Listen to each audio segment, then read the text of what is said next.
अगर मैथ में आपको अनुपात आयु वर्तमान आयु वाले सवाल नहीं आते ना तो अब आने लगेंगे।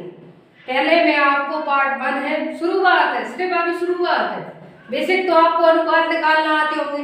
मैं क्या करूंगी, पहले बोर्ड पे आऊंगी पढ़ाने के लिए, फिर अब मैं आपको डी रिकॉर्डर द्वारा टैबलेट के जरिए मैं आपको प्रैक्टिस कराऊंगी। इन्हीं सवालों को मैं आपको 10 या 20 सवाल करवा दूंगी जिससे आपके परीक्षाओं में गलत नहीं होंगे। देखो ये एक तरह के सवाल, इसमें वर्तमान आयु में कई तरह के सवाल होते हैं, तो आपको बनाना कैसे, शॉर्ट नोट्स कैसे बनाना वो भी दिखाऊंगी। अब सवाल को समझो आप, जिसके में वर्तमान आयु वाले अनुपात वाले सवाल है ना, सभी एग्जाम के लिए सिलेबस को देख के आप पढ़ लेना।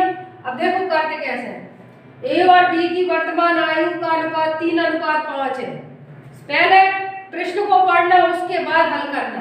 वर्ष बाद आपसे 5 वर्ष बाद उसकी वर्तमान का उनकी आयु का अनुपात 13:20 हो जाता है, तो बी की वर्तमान आयु ज्ञात कीजिए। ठीक है, समझिए ए और बी की वर्तमान आयु कितनी है, पहले ए रख लिया, हल कर रहे हैं आप। ठीक है, ए अनुपात बी, ए और बी है ना ये, और कितना दिया है 3:5 हो गया।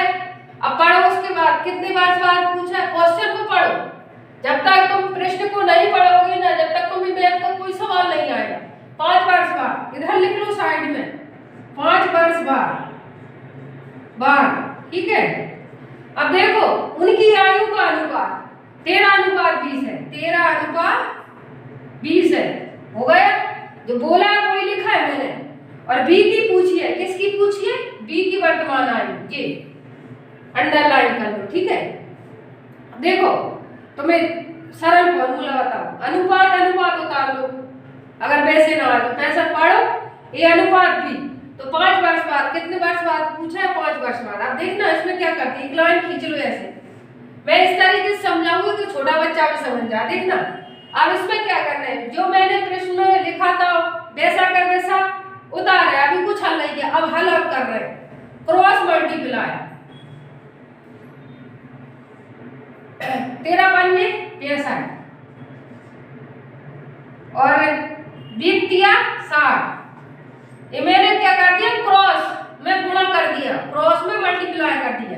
ठीक है, अब देखो 5 वर्ष बाद पूछा है क्या, देखो उसमें प्रश्न में 5 वर्ष बाद, तो ऐसे लाइन खींच लो और कितने 5 वर्ष बाद, 10 वर्ष बाद, उसको ऊपर रखेंगी, उसको ऊपर रखेंगी। 5 वर्ष बाद तो ऊपर रख लिया। ठीक है, 10 वर्ष बाद बोलता तो ऊपर रखना है, नीचे नहीं रखना। क्या रखना, ऊपर रखना, नीचे नहीं रखना। अब देखो क्रॉस मल्टीप्लाई कर लिया, अब इन दोनों का अंतर कितना है, 5। जो अंतर है ना उसको नीचे रखना है, डिवाइड में जी रख लिया नीचे। ठीक है, अब देखो कितने वर्ष बाद पूछे, वो ऊपर रखना है, 10 वर्ष बाद, 15 वर्ष बाद, 40 वर्ष बाद, उसको ऊपर रखना है।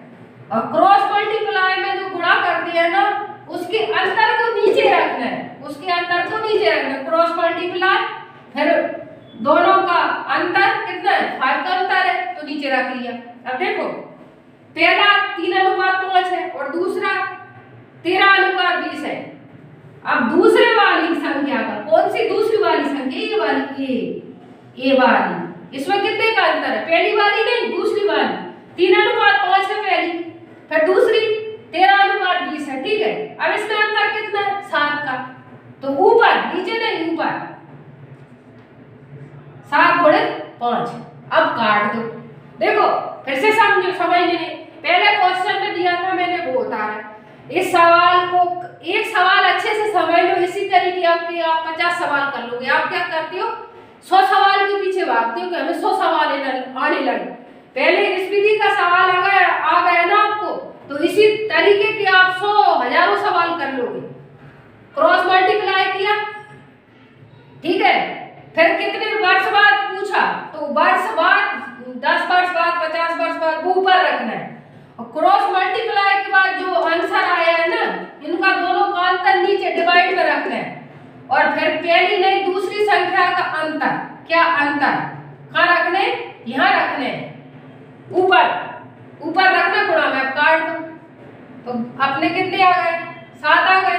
अब किसकी पूछ है, बी की वर्तमान आयु, तो 7 का गुणा कर दो 5 में, बी की पूछ है तो बी में करना, 7 पन्ना 35, ये आ गया।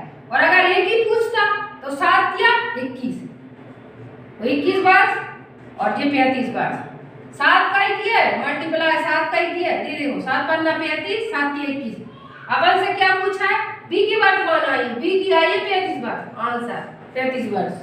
अब आप बोलो तो मैं इसी तरीके के आपको और सवाल तो बनाने के लिए, अगर आपको समझ नहीं आ गया तो आप बताना। देखो पार्ट 1 है, बेसिक पढ़ाने बोर्ड पे आऊंगी फेस के द्वारा और टैबलेट द्वारा आपको प्रैक्टिस करवाऊंगी। आप कमेंट बताना कि कहाँ से पढ़ना चाहते हो, नंबर सिस्टम से या कहीं कहीं जो परीक्षा में आती है मेन क्वेश्चन पढ़ना चाहोगे या नंबर सिस्टम से पढ़ना चाहोगे। नंबर सिस्टम से पढ़ोगे तो शायद 1 साल लग जाए पढ़ाने में, जो परीक्षा में आता है मोस्ट पढ़ लो, ये आते ही है, अनुपात वाले सवाल आते ही है। अच्छा लगे तो बताना और कौन सा टॉपिक पढ़ाऊं, ठीक है। कुछ सवाल आपको मैं घर से प्रैक्टिस करने के लिए दे रही हूँ, अगर आपको समझ नहीं आ गया, पहला सवाल मैंने समझाया, एक बार नहीं 3 बार समझाया। अगर आपको वह सवाल आ गया ना तो दूसरा भी कर लोगे और तीसरा भी कर लोगे, हजारों सवाल कर लोगे।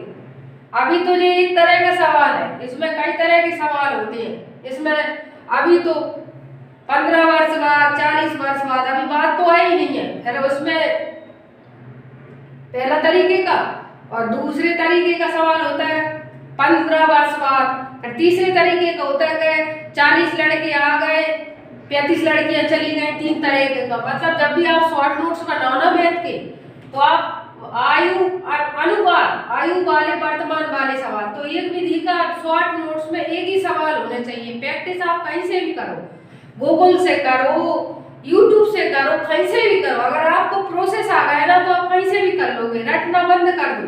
देखो शॉर्ट नोट्स का मतलब होता है जी एक सवाल मैंने आपको करवाया है तो एक विधि का एक ही सवाल होने चाहिए। अब इसमें दूसरी विधि का इसी जैसा सवाल 15 वर्ष बाद आएगा, तीसरा आएगा 15 लड़के आ गए और 35 लड़कियां चली गई, इस तरीके में 3 तरीके का हुआ है। मतलब जितने तरीके के सवाल होते हैं अनुपात वाले, कितने तरीके के तुम्हारी परीक्षा में पूछे जाते हैं, आप पेपर निकालो उसमें देखो कि कितने तरीके के पूछे जाते हैं। शॉर्ट नोट्स बनाओ, ये नहीं कि आपने अनुपात आयु वर्तमान तो आपने उसमें 150 सवाल कर लिए, नहीं, एक विधि का एक ही सवाल होना चाहिए अगर आपको सिलेक्शन लेना है तो। इसका आंसर और तीसरे का आंसर आपको करके बताना है, ठीक है। और ना आए तो पूछना, कुछ नहीं है उसमें, सरल है बिल्कुल। आपको पहला सवाल आ गया समझ में तो आप इन दोनों को कर सकते हो, एक नहीं हजारों कर सकते इसी तरीके के, इसी प्रोसेस वाले, ठीक है। अच्छा लगे तो बताना। अब टैबलेट पे इसका अभ्यास करवाऊंगी आपको, ठीक है। इतना बोर्ड पे संभव नहीं है प्रैक्टिस करवाना, 40-50 सवालों की प्रैक्टिस करवाना। अच्छा लगे तो बताना, लाइक करना, इससे अच्छे से मोटिवेशन मिलता है अंदर से। हम बच्चों को पढ़ा रहे हैं तो समझ नहीं आ रहा, मेरी वीडियो जो भी देखेगा छोटे बच्चों को भी मैथ समझ में आ जाएगा, मैं इस तरीके से समझा रही हूँ।